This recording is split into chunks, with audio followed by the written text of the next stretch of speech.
మనకి స్టేట్మెంట్స్ నుంచి ఇటువంటి ప్రాబ్లమ్స్ వచ్చేటప్పుడు ఇవి సిలోజిమ్స్ అండి. ఫస్ట్ స్టేట్మెంట్ కరెక్ట్‌గా చదువుకోవాలి. దానికి మనం డయాగ్రమాటిక్ రిప్రజెంటేషన్ చేసుకుంటే ఎటువంటి ప్రాబ్లమ్ చాలా ఈజీగా చేసేయవచ్చు. స్టేట్మెంట్ ఏమిచ్చాడు? సమ్ డాక్టర్స్ ఆర్ కింగ్స్ అన్నారంట కాబట్టి డయాగ్రామ్ ఏసుకుంటే ఇది ఫుల్ అవుతుంది కదా! సమ్ అన్నాడంటే సగం అవుతుంది. ఓకే. సమ్ అన్నాడు కాబట్టి సమ్. ఏంటి సమ్ డాక్టర్స్ ఆర్ కింగ్స్ అంటే వీళ్ళు డాక్టర్స్ అనుకుంటే వీళ్ళు కింగ్స్ అవుతారు. Okay. Next all kings are handsome. Kings అందరూ కూడాను హ్యాండ్సమ్ అంటే ఈ విధంగా డయాగ్రామ్ వేసుకుందాం. ఏంటిది హ్యాండ్సమ్ అని ఇచ్చాడు. ఓకే.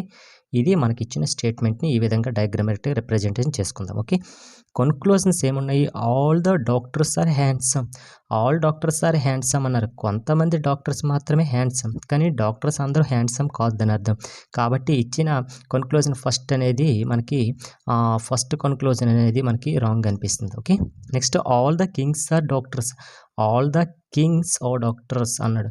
కొంతమంది కింగ్స్ మాత్రమే డాక్టర్స్ అయ్యే ఛాన్స్ ఉంది. మొత్తం కింగ్స్ అందరూ డాక్టర్స్ కాదు. కాబట్టి ఇచ్చిన సెకండ్ కన్క్లూజన్ కూడా రాంగ్ ఇచ్చింది. ఓకే. ఇప్పుడు ఆప్షన్స్ చూసుకున్నట్లయితే ఓన్లీ వన్ కన్క్లూజన్ ఫాలోస్. ఒక ఫస్ట్ కన్క్లూజన్ అనేది కరెక్ట్‌గా ఉంది అని చెప్తాను.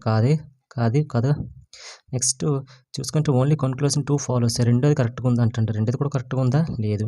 నెక్స్ట్ 1 లేదా 2 ఏదైనా ఫాలో అవ్వచ్చు అని అంటున్నాడు థర్డ్ సి ఆప్షన్‌లో. ఇది కూడా కాదు కదా! నైదర్ 1 నార్ 2 follows. First conclusion, second conclusion 2 కూడాను ఫాలో అవ్వట్లేదు అన్నాడు. కరెక్టే కదా! ఫాలో అవ్వట్లేదు కాబట్టి ఆప్షన్ డి అనేది కరెక్ట్ ఆన్సర్ అవుతుంది. ఓకే.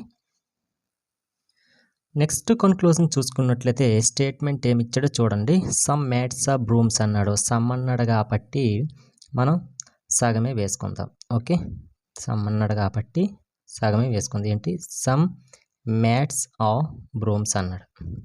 అంతే కదా! Next all pencils are brooms. All pencils అంటే ఇదే కదా!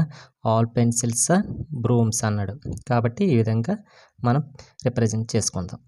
ఓకే. ఇప్పుడు కన్క్లూజన్ చూసుకున్నట్లయితే సమ్ బ్రూమ్స్ ఆర్ పెన్సిల్స్ అన్నాడు. సమ్ బ్రూమ్స్ ఆర్ ఏంటి సమ్ బ్రూమ్స్ ఆర్ పెన్సిల్స్. కొన్ని బ్రూమ్స్ అనేది పెన్సిల్సా? ఇక్కడ మనకి ఏమైనా ఉందా? లేదు, కరెక్ట్‌గా లేదు. ఓకే. కాబట్టి రాంగ్ అనుకుంటా.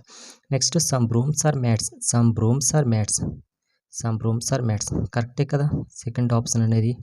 కాబట్టి ఇది కరెక్ట్‌గా ఉంది. నెక్స్ట్ ఆప్షన్ చూసుకుంటే ఓన్లీ కన్క్లూజన్ 1 ఫాలోస్ అంటుంది.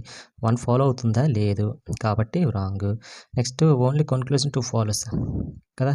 Second some brooms are mats అన్నాడు కాబట్టి కరెక్ట్‌గా ఉంది. కాబట్టి ఆప్షన్ బి అనేది కరెక్ట్ ఆన్సర్ అవుతుంది. ఇవన్నీ కూడా రాంగ్ అవుతాయి ఆటోమేటిక్‌గా. ఓకే. నెక్స్ట్ స్టేట్మెంట్ చూసుకుంటే all the tables are instruments. All అన్నాడు కాబట్టి లోపల వైపు వేసుకుంటాం. ఏంటిది all the tablas. All the tablas are instrument అన్నాడు. కాబట్టి ఈ విధంగా డయాగ్రమాటిక్ రిప్రజెంట్ చేసుకుంటాం. Next all the instruments are pianos. All the instruments are pianos అన్నాడు. పియానోస్. ఓకే. ఇది మనకిచ్చిన స్టేట్మెంట్ ఇది. ఈ విధంగా డయాగ్రామ్ వేసుకుంటే కన్క్లూజన్స్ ఏమిచ్చాడు? All the pianos are instrument. All the pianos are instruments అన్నాడు. ఇన్‌స్ట్రుమెంట్స్ అన్నీ పియానోస్ అవుతాయి కానీ పియానోస్ అన్నీ ఇన్‌స్ట్రుమెంట్ కాదు. కాబట్టి ఇచ్చిన ఫస్ట్ కన్క్లూజన్ అనేది wrong. Next all the tablas are pianos.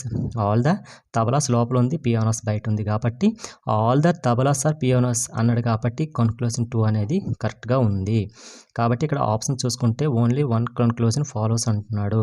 కాబట్టి ఫస్ట్‌ది wrong. Next only conclusion 2 follows కరెక్టే కదా! నెక్స్ట్ ఇవి ఆటోమేటిక్‌గా రాంగ్ అయిపోతాయి. కాబట్టి ఇచ్చిన ఆప్షన్‌లో ఆప్షన్ బి అనేది కరెక్ట్ ఆన్సర్ అవుతుంది.